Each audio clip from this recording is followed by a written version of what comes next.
Ano ba ang mas mahalaga, puso o utak? Dear Madam Native Filipina, sana mapansin mo at maipost itong kwento ko. Hihingi na rin sana ako ng payo sa mga followers mo. Ano bang mas mahalaga, puso o utak? Kasi kapag puso ang ginamit ko, yung AFAM number 1 na pipiliin ko ay 50-50 ang possibility na mabuntis niya ako. Kasi may sakit po siyang diabetes at ADHD. At sa mga sakit na yon, pwedeng mamana ni baby. At hindi din siya stable financially. Ngayon, kung utak naman ang susundin ko, ay dun ako kay AFAM number 2. Kasi check lahat ng checklist ko, kahit hindi naman mayaman. Mabait naman din siya at mabibigyan din ako ng anak. Seryoso din siya sa akin. Madam, pangarap ko talaga na magkaanak ng mistisa or mistiso. Kaya naman AFAM ang gusto kong maging asawa. At ito na nga madam, nakipag-break ako doon kay AFAM number 1 na may sakit. Kasi nung tinimbang ko ang mga bagay-bagay, mas nanaig ang utak ko at pati na ang pangarap kong magkaanak. Kaso, ewan ko ba, bakit iyak ako ng iyak kasi nami-miss ko si AFAM number 1 na may sakit na hiniwalayan ko. Kahit pa alam ko na magiging problema siya in the future kapag siya ang pinili ko. Hindi ko talaga makontrol ang sarili ko at naiisip ko pa rin siya. Mabait naman din itong AFAM number 2 ngayon, pero hindi ganon kalalim ang attachment ko sa kanya. Hindi ko alam kung tama ba ang ginawa ko na mas iniisip ko lang yung mangyayari sa future ng magiging baby ko. Gusto ko kasi healthy sila at may peace of mind ako. Kaya lang masakit pa rin sa akin na iwan ko yung totoong AFAM na minahal ko, which is si AFAM number 1 yon. Hindi ko rin alam kung talaga bang pagmamahal ito dahil hindi pa naman kami nagkita ng personal ni AFAM number 1. Napapaisip nga ako kung babalikan ko siya. Pero nagtatalo pa rin ang puso at utak ko. Kasi iniisip ko na naman na baka pagdating ng araw magsisi lang ako. Ang sakit lang kasi sa pakiramdam madam, hindi ako makakain ng maayos. Ewan ko ba, basta malalim ang attachment ko doon kay AFAM number 1 na may sakit. Kasi naipapakita ko sa kanya ang tunay na ako. At kaya niyang itolerate yung mga kadramahan ko. Masaya rin kami at palagi lang tawanan sa video call. Compare dito kay AFAM number 2 na napili ko, medyo stricto at parang hindi ako masaya. Medyo seryoso kasi siya sa buhay at hindi siya makasabay sa akin pag may bagay na natatawa ako. Pero uuwi na siya ng Pilipinas soon. Iniisip ko na lang na tingnan ko muna kung okay siya sa personal.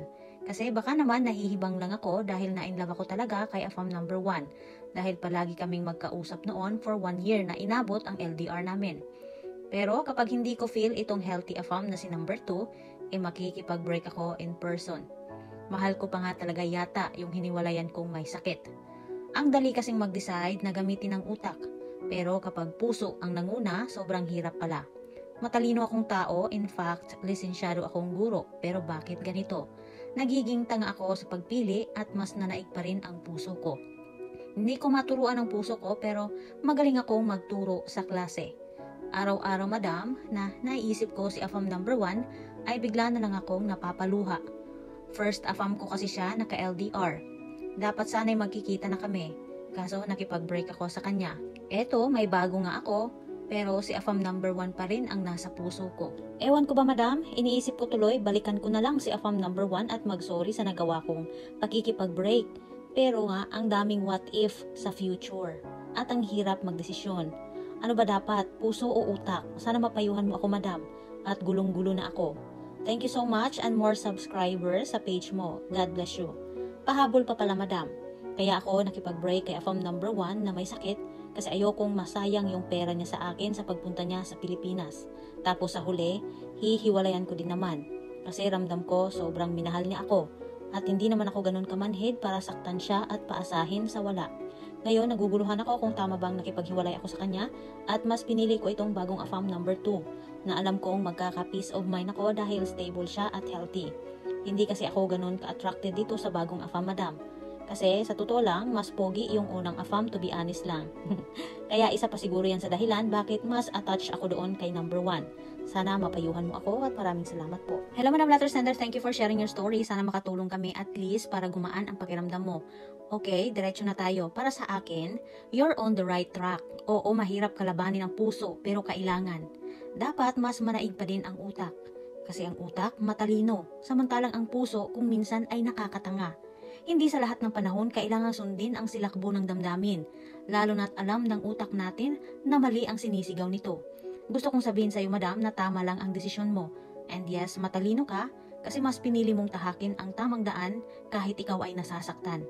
Taliwas ito sa sinasabi ng iyong puso na maaring magparana sa'yo na dumaan sa baku-bakong daan. Kung pipiliin mo talaga kasi si AFAM number 1 kasi yun ang utos ng damdamin mo kasi dun ka masaya, ngayon lang naman yan madam. Kumbaga, temporary lang na kasiyahan yan. Because in the long run, suffering ang magiging resulta niyan. Kung pagpipilitan mong piliin ang may sakit na AFAM, then para mo na ding pinaparusahan ang future mong isisilang. Kasi nga baka mamana ang sakit ng tatay niyang AFAM, and yes, alam mo na yan, inulit ko lang. So kakayanin mo bang makita ang anak mong nahihirapan dahil sa iyong maling desisyon? I know for sure hindi mo kakayanin yun. At isa pa madam, paano kung lumala ang sakit niya, tapos matsugi pa, edi nabiyuda ka? Tapos may anak ka pang namana ang sakit niya. Naku, nakakabaliw yan. Tapos mag-isa ka na lang kasi ikaw ay iniwan na ng iyong asawang AFAM. So mag-isa mo na lang aalagaan at itataguyod ang anak nyo ni AFAM. Kaya dapat lang na itama ang alam mong hindi ka magiging masaya sa future. Remember madam, one single mistake ay may malaking impact sa buhay mo kinabukasan. Alam mo na yan dapat kasi sa buhay, walang rewind. Samantalang kung kay AFAM number 2 ka, everything sounds good.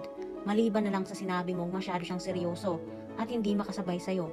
Also, yung attachment ay hindi pa ganun kalalim. Well, madam, madali lang namang solusyonan yan.